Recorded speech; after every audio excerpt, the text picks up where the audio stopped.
गुरुवर कहवा विचार कैल गुरुवर अभी रहा के बागिया पावारी हो कहवा विचार कैल गुरुवर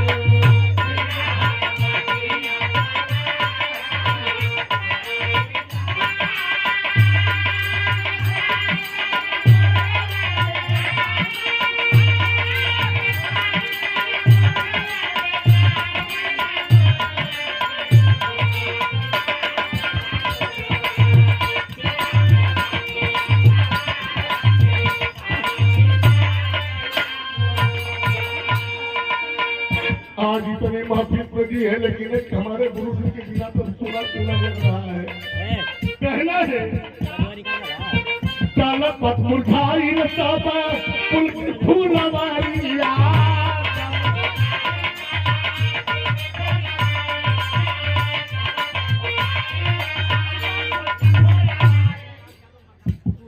मदानपुर के धारा पे डाला जाता है।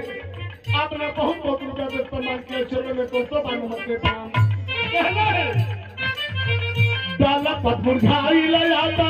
पुल की फूलवारिया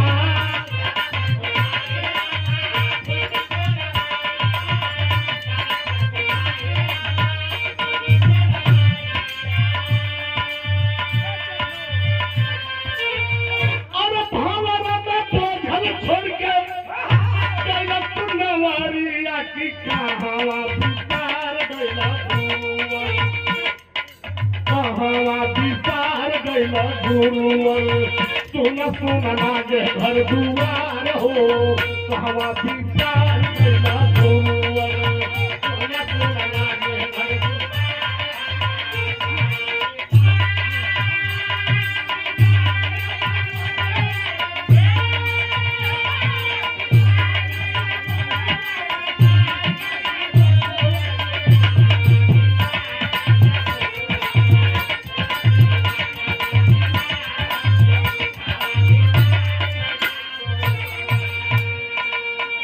मेरा मानना है कि हमारे गुरु जी बाबूराम यादव कवि जी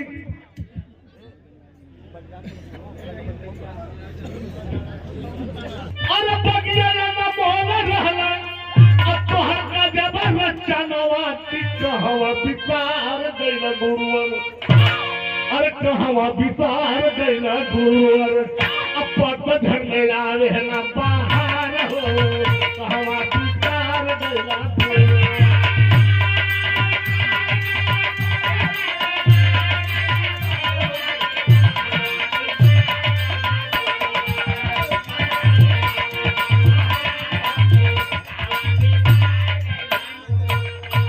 करवी के धरती से प्रमाण आप जनार्दन पहलवान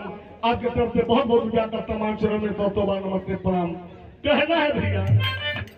अब माया में छाया और आगे जबारिया माया में छाया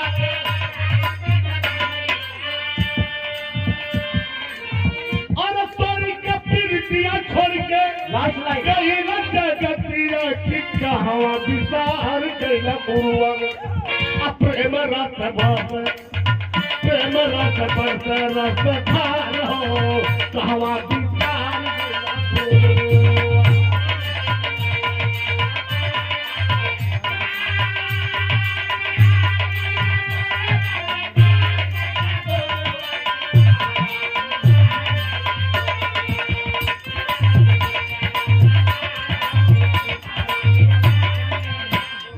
अंतिम लाइन में गुरु जी बहुत हमारी बात लिखे हैं कि जो कमी हमारे गुरु जी के बिना जो अधूरा अधूरा लग रहा है। कहना है श्राद्ध सुमाना अर्पित दोहर रचाना